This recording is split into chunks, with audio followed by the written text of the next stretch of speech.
ఏం లేదు, ఎందుకంటే ఈయన పాపం రేవంత్ రెడ్డి గారు రెగ్యులర్ సీఎం కాదు, ఆయన రెన్యువల్ సీఎం. రెన్యువల్ చేసుకోవాలి. ఢిల్లీకి పైసలు పోతే నెల నెల రెన్యువల్ అవుతుంది, టప్ప పడుతుంది. లేకపోతే జావ్ నికాల్కే ఫేక్ దితే. నేను మిమ్మల్ని అందరినీ కోరేది ఒకటి, రేవంత్ రెడ్డి గారి గురించి మనం మాట్లాడుకుంటూ టైం వేస్ట్. ఎందుకంటే ఆయనతో ఊదుగాలది పీరిలేవు, ఆయనతో ఏం కాదు. ఇంకో 2 ఏళ్ళు ఉండేది ఉంటాడు. ఆ తర్వాత నేను చెప్తున్నా, యాద పెట్టుకోండి నా మాట, ఆయన ముఖ్యమంత్రిగా దిగిపోయిన తర్వాత కూసున్న కుక్క కూడా లేదు ఆయన పక్కకి వెళ్ళిపోతుంటే. ఆ పరిస్థితి వస్తుంది. ఇది యాద పెట్టుకోండి. నేను కోపం మీదకి వెళ్ళి చెప్తలేను. ఎందుకంటే ముఖ్యమంత్రులు వస్తారు పోతారు, మస్తుగా చూసినాం. మనం కూడా చూసినాం చాలా మందికి.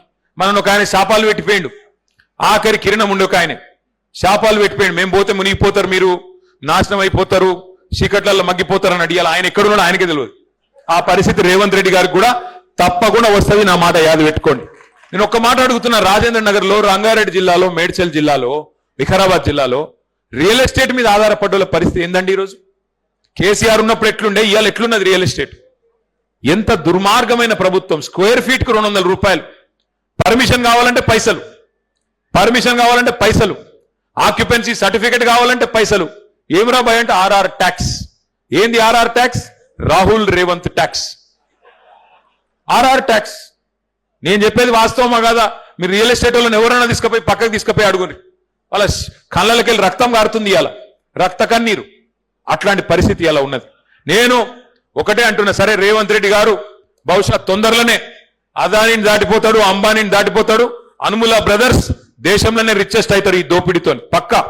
కానీ ఎన్ని పైసలు సంపాదించినా రేవంత్ రెడ్డి ప్రజల అభిమానాన్ని మాత్రం కేసీఆర్ గారు లాగా ఎన్నటికీ సంపాదించలేడు. ఇది పక్కా యాద పెట్టుకోండి. సరే మరి ఏం చేయాలి మనం? ఏం చేయాలంటే మీ కార్తిక్ రెడ్డి చేస్తున్న పని మనం చేయాలి. ఏం చేస్తుండు కార్తిక్ రెడ్డి?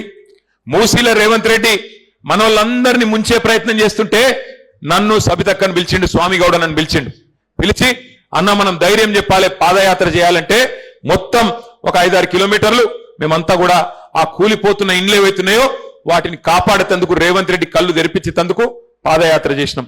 పేదల ఇల్లు గులగొట్టకుండా చేయవయ్యా ప్రాజెక్టు, నిన్ను ఓడొద్దన్నాడు, నీ కమిషన్లు కావాలంటే మేమే తీసుకొచ్చి ఇస్తాం కానీ దయచేసి పేదవాళ్ళ ఇల్లు గులగొట్టకు అని చెప్పి మేమందరం పాదయాత్ర చేసినాం. అట్లాగే మహాత్మా గాంధీ స్టాచ్యూ పెడతాడట రేవంత్ రెడ్డి. నమ్మేదేమో గాడ్సేని, చేసే పనులేమో గాడ్సే పనులు, కానీ గాంధీ బొమ్మ పెడతాడంట ఈయన. గాంధీ బొమ్మ పెడతా అంటే ఆఖరికి గాంధీ గారి మునిమన్మడు చెప్పిండు తుషార్ గాంధీ, వద్దురా నాయన గాంధీ గారి పేరు మీద నీయసంటోడు పెడితే ఆయన ఆత్మ కూడా క్షోభిస్తుంది, పెట్టకు, నీకు దండం పెడతా, గాంధీ పేరు చెప్పి పేదోళ్ళ గరీబోళ్ళ ఇల్లు గులగొట్టకని చెప్పి గాంధీ గారి మన్మడు కూడా చెప్పిండు. అయినా ఇంటలేడు. పేద మధ్యతరగతి ఇండ్ల ప్రజలను కూలగొట్టే పని చేస్తా ఉన్నాడు. చిన్న పిల్లలు కిట్టి బ్యాంకు తీసుకొచ్చి ఇస్తున్నారు మాకు. అన్న రేవంత్ రెడ్డి అంకుల్కు చెప్పండి, ఈ పైసలు తీసుకొని జర మా ఇల్లు ఇడిచిపెట్టమని చెప్పు, ఆయనకు కావాలి కాంట్రాక్టులు, కమిషన్లు గదే కావాలి, ఆ పైసలు ఏదో మా కిట్టి బ్యాంక్ పైసలు కూడా మేమే ఇస్తాం, దండం పెడుతున్నాం, ఆపేయమని చెప్తా ఉన్నారు. మనసు కరుగుతలేదు. అందుకే ఈ దుర్మార్గమైన ప్రభుత్వాన్ని, పోనీ ఈయన ఇట్లా ఉన్నాడు అంటే పోనీ పైన ఉన్న ఆయన ఏమైనా బాగున్నాడా మోడీ గారు అంటే ఆయన కూడా గట్లే ఉన్నాడు. ఇవాళ బీజేపీలు బాగా మాట్లాడతారు, పెద్ద మా డైలాగులు కొడతారు.